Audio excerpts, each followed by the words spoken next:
In February, you introduced the Assault Weapons Ban and Law Enforcement Protection Act of 2007. It would regulate semi-automatic assault weapons, including weapons that have pistol grips, a forward grip, and something called a barrel shroud. Weapons with a barrel shroud would be regulated. What's a barrel shroud, and why should we regulate it?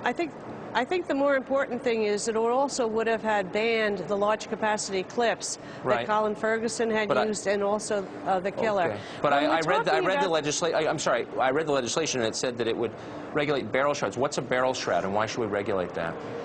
The guns that were chosen back in those days were basically the guns that most gangs and criminals were using to kill our police officers. I'm not saying it was the best bill, but that was the best bill they could get out at that particular time. I actually don't know what a barrel shroud is. I believe it's a shoulder thing that goes up. No, it's not. Well, let's just look at the assault weapons ban. Yep.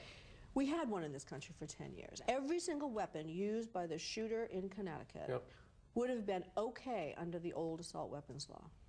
They were all exceptions. Yeah, okay, so the law is flawed. Fix it. Isn't it pretty hard to define what is an assault weapon? Because it's so easy to write around for manufacturers to create weapons that... Well, if it can fire a lot of bullets very quickly, that's a good place to start, okay? And hunters then you would can argue what a lot is. Okay, let's pick it. Let's say 3. If you haven't hit the deer with 3 shots, you're a pretty lousy shot. That deer deserves to get away.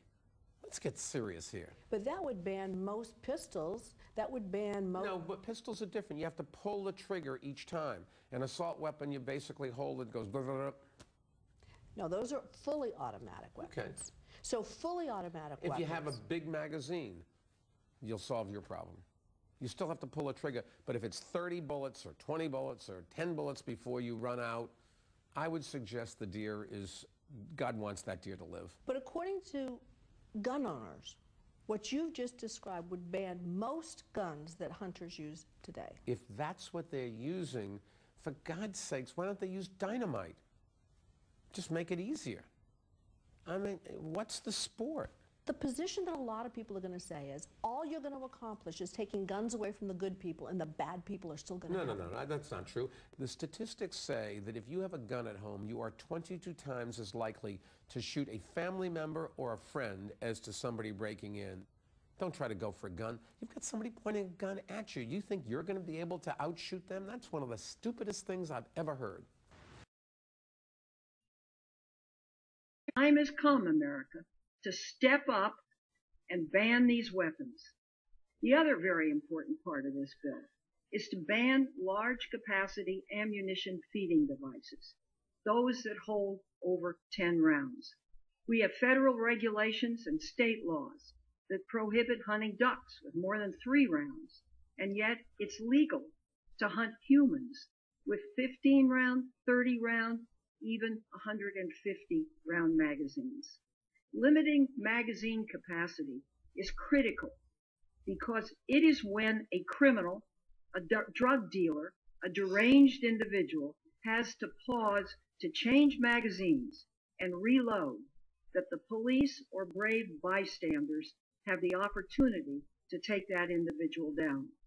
We saw this scenario happen in Tucson, Arizona, where the madman who shot our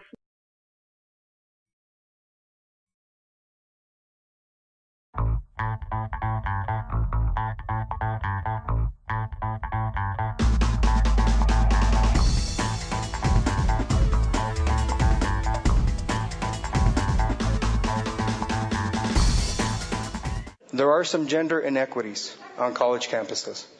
This is true. And universities have been faced with that situation for a long time. That's why we have call boxes.